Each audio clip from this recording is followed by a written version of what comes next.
is March, which means it's time for the madness to start once again. The 2023 NCAA men's basketball tournament starts today, and it is full of Texas title contenders, and so many teams this year just can go the distance.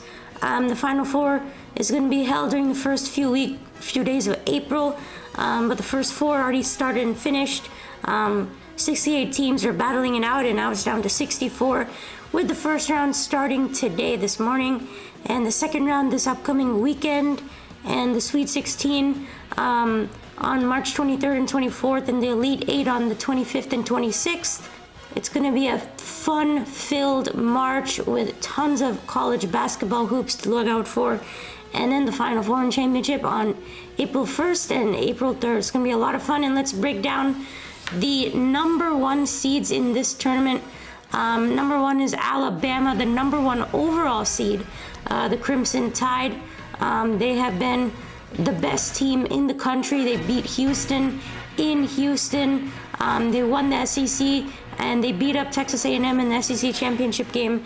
They tore through some really high competition, only 2 losses in league play. They're one of the 3 teams to, in the last 3 seasons, to beat the Cougars of Houston on their home floor. And Brandon Miller, 20 points per game, shooting 41% from 3, is their go-to guy. He is going to be a lottery pick, in my opinion, as SEC Player of the Year, and I think is an All-American as well. So Alabama's completely stacked this year. Normally you see the Crimson Tide playing in football, and you don't see them up high in basketball. Well, here they are, number one in the country. And the second overall number one seed are the Houston Cougars. They've consistently been number one on the coaches poll and the AP poll throughout this entire season. Marcus Sasser, the All-American, the first Cougar All-American since 1984. He's averaging 17 points per game, 3 assists, 38% from 3, and 84% from the free throw line. He is Houston's best player and is going to be picked in the first round of this year's NBA draft. And he's how the Houston Cougars are going to go in this tournament. Obviously, with his injury, it's key to note, Houston relies on him quite a bit. We saw in the American Athletic Conference Championship final against Memphis, they look like a completely different team without Sasser. So he might play in this first round game against Northern Kentucky. If he doesn't, the Cougars should still win, but they'll need him for the second round, which I think he would be there. I don't think it's as big of an injury as some people are, putting it as. It just Houston wanted to rest him last week. They're a stacked team. Obviously, they have Jamal Shedd, Jarris Walker, a freshman, going to be a lottery pick, Tremont Mark, Juwan Roberts, and of course, led by Kelvin Sampson, the fourth-ranked defense are going to be legit. The third overall number one seed is the Kansas Jayhawks, the defending national champions.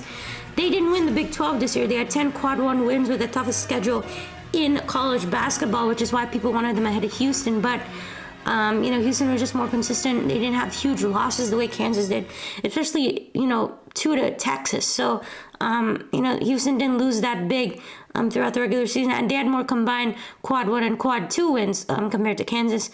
Freshman Grady Dick, 14 points per game, 41% from 3 is going to be great.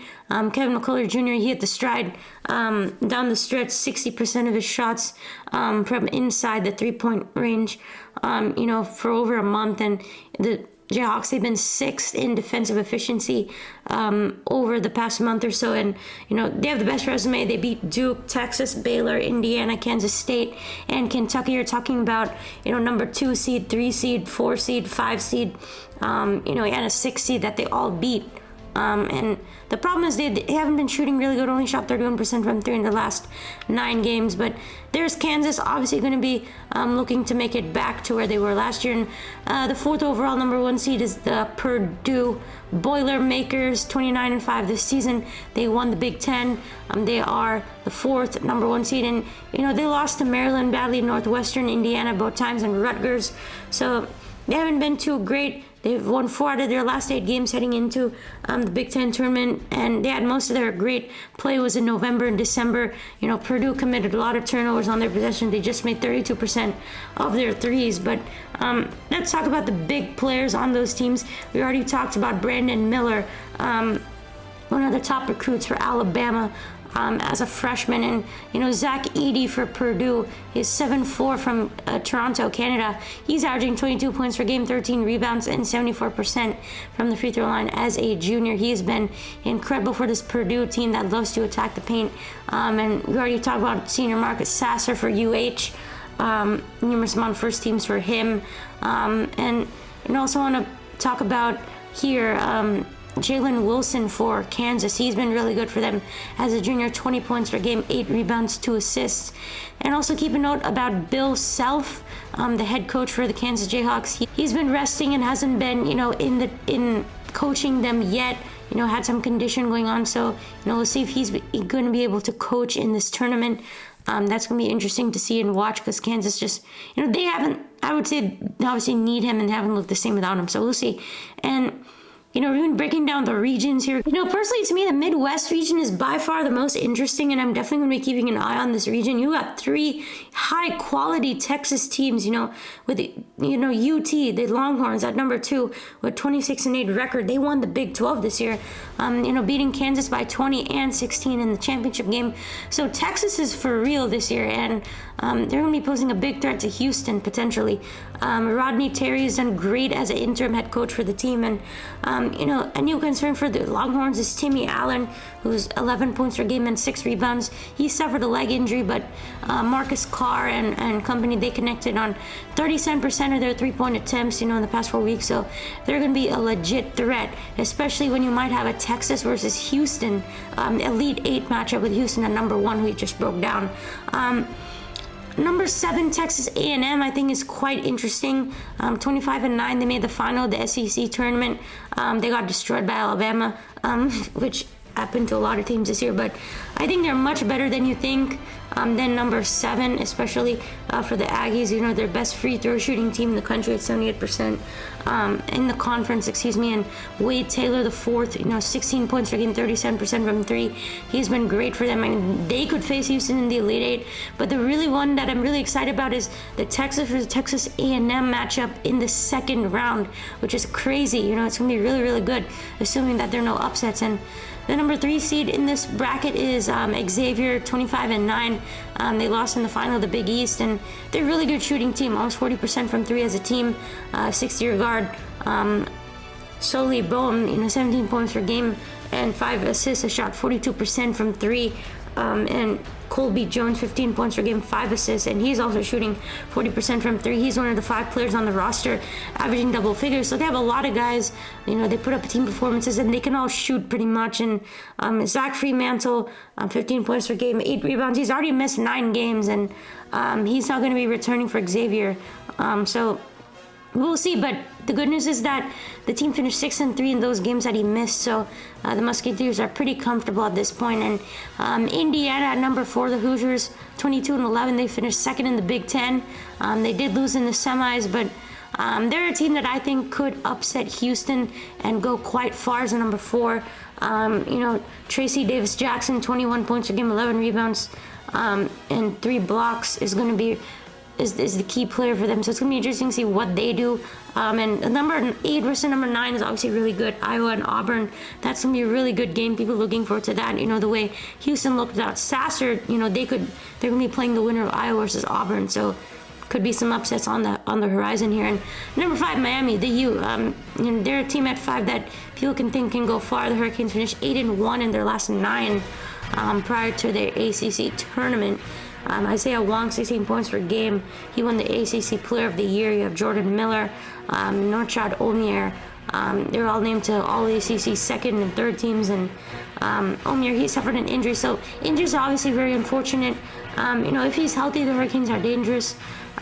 If he's not, then they're not going to be as good. So they were first in the ACC with 25-7 record, though. So these teams are all really, really good.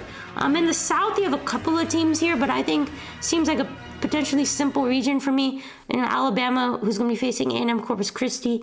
Number 2, Arizona, they're going to be facing Ivy League champs Princeton.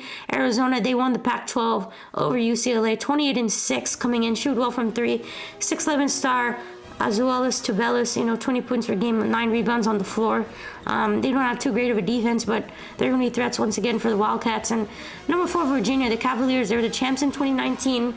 They don't shoot great, but they're going to be a great program. They're 25-7, so as a 4 seed, so I'm sure they're going to be making some noise here. And talking about Baylor, the Baylor Bears, 22-10. They lost in the quarters of the Big 12, but they're the champs from 2021. Kenyontae George has been great for them. He's a 6'4" lottery pick, could carry the team, and they could make it as far as facing Arizona in the Sweet 16. And I think there's a chance with number 12 Charleston, they could upset number 5 San Diego State. That's just a feeling that I have. And the West region here, there are some really, really great teams here in the West, especially number 2 UCLA, who I think is really, really strong. They didn't win the Pac-12 final, but they were 29-5. Jaime Jaquez Jr., 18 points per game, 8 rebounds, has been great for them. UCLA is having a 10-game win streak entering Pac-12 tournament. But losing Jalen Clark is going to hurt for them, as well as Adam Bona. So, those injuries hurt, but they're still a really great team, so they're going to find a way. And number 3, Gonzaga. Normally you see Gonzaga, the Bulldogs, at number 1, but this year they're at number 3. Won the West Coast, a 28-5 record. Not as much pressure from Mark Few and the rest of the crew, and Drew Timme. So, All-American Drew Timme, 21 points per game, 7 rebounds. And breakout star Julian Strother, 15 points per game. They don't have the highly ranked prospects that we normally see from Gonzaga, but they've been the number 2 team in America over the past month. Not great defense, though, so that's going to be an issue. UCLA and Gonzaga could face each other in the Sweet 16. I think TCU, the Horned Frogs, are really interesting at number 6. They play hard, with Mike Miles Jr., 21-12 in the Big 12. They lost in the semis to Texas. But, they've been able to get some big wins over competition. Kansas, K-State, Baylor, and Texas. They don't shoot too great, but, Mike Miles leading the way, they could make some noise. And UConn, the Huskies, have a lot of history in this tournament. At number 4, they made it to the semis of the Big East at 25-8. They beat Alabama, though, Oregon, Iowa State, Creighton, and Marquette. Adama Zanugo has been great for them. One of the reasons why UConn, they're one of the top rebounding teams in the country. Jordan Hawkins, Alex Karaman, and they both shot more than 38% from 3. So a lot of good teams. Number 2, number 3, number 4, they're all really, really talented. And the East region, again, they have a lot of teams here that I think can beat Purdue. First of all, starting with number 2, Marquette. They won the Big East this year, 28-6. They beat Baylor, UConn, Xavier, and Creighton, so those are big wins. Cam Jones, 15 points per game, 37% from 3. He's been great for them as a sophomore, and Tyler Kolek's been great for them as well. Marquette's made 59% of the shots inside 3 with Kolek, and top 5 in offensive efficiency with him on the floor. So they're a talented team offensively. And Kansas State at number 3, 23-9. They lost in the first round, though, of the Big 12. They did beat Kansas, Texas, and Baylor 2 times. So some quality wins. Keontae Johnson, 18 points per game, 8 rebounds, 42% from 3. Named to the Big 12 first team. He's been an anchor for them. So, they're going to be solid. Number 4, Tennessee, the Volunteers, 23-10. They're 5th in the SEC, but they made it to the semis of the tournament. Rick Barnes' squad, the head coach, they're best team in America defensively. I think they could continue this trend, but, they struggle offensively, which would be a problem for them. They finished 4 and 6 in their last 10 games, so we'll see what happens. They have an injury to their point guard as well, so that may be a problem. Number 5, Duke, I think is going to be good this year. Normally you see them higher, but no Coach K this year. 26-8, they won the ACC tournament. Jeremy Roach, 13 points per game. Derek Lively, 2.3 blocks per game, and Dariq Whitehead, 8 points per game. They all missed, key time, but they gained momentum, and Kyle Filipowski has been great for them, 15 points per game, 9 rebounds. They've got some quality wins this year over Xavier, Miami, Iowa, to name a few, and they played and then they won the ACC tournament, so they're gonna be good. The Blue Devils, of course, one of the most famous teams in college basketball. Number 6, Kentucky, going to more Blue Bloods, 21-11, third in the SEC, but they did lose in the first round of that tournament. Last year, they lost to 15 seed St. Peter's, of course, the Peacocks, if you remember. Reigning Wooden Award winner Oscar for their team's been really good, 16 points per game, 13 rebounds, and they've gone 11-5 their last 16, so they've been coming in with the right momentum. And number 8, Memphis, they're an underrated team. They won the AAC conference over Houston, and Kendrick Davis has been lights out for them, so I think they could make some noise. Here are a couple of lower seeds that I think could go far in this tournament and are dark horses for me. Obviously, we talk about number 2, Texas, UCLA, Marquette. The number 2 seeds can go far. Xavier, Baylor, Gonzaga, those 3 seeds are good. UConn at 4. But, some of the lower seeds, I want to go with Texas A&M at number 7 in the Midwest. They made the SEC tournament championship, and I don't think they're number 7. They're better than the number 7. So, it's going to be, I think they can make it far. We'll see what they can do. They're a very talented team. TCU at number 6. I think they're a tough team to beat with Mike Miles in the West. And Duke, number 5, always a threat. But I like Miami at number 5 as well to make a run. Even Iowa at 8 in the Midwest. 19 and 13 in the Big Ten. And Kentucky at 6 is another big name in the East that, they're coming in looking right. And the lowest seed that I think could make some noise is Memphis at number 8 in the East. They're interesting. Kendrick Davis, DeAndre Williams, they've been great. The way they beat Houston, obviously without Sasser, but, I think they're impressive. And, pretty interesting to see that no North Carolina, the Tar Heels didn't make it this year after being a finalist last year. So that was pretty crazy. So here is my national championship prediction, early one before the tournament starts. At this point, I have Alabama, number 1 overall seed, versus Houston, number 2, the second overall number 1 seed. So Houston's playing at home in the Final Four. Once again, the Final Four is here in Houston.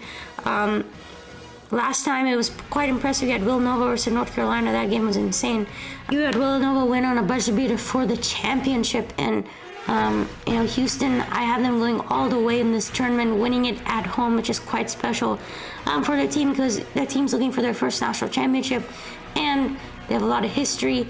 And winning at home would be really special for their team. That's obviously what they're looking for. But in reality, I think Houston is a really great team. Just some people are not giving them the respect again. I think Texas would be a really tough game for them in the Elite 8. But otherwise, I think they could get themselves back in the championship. And I think Alabama, obviously the best team. In the South region, I don't think it's too complex for them. I believe they should be able to advance there. And it's a rematch from Fertitta Center back in December, where Alabama overcame 15-point deficit and won. But this time, I have Houston winning it by 3. So can't wait for this NCAA tournament. Going to be starting up soon at the time of this video. So be sure to like, subscribe, comment, and I will see you in the next one.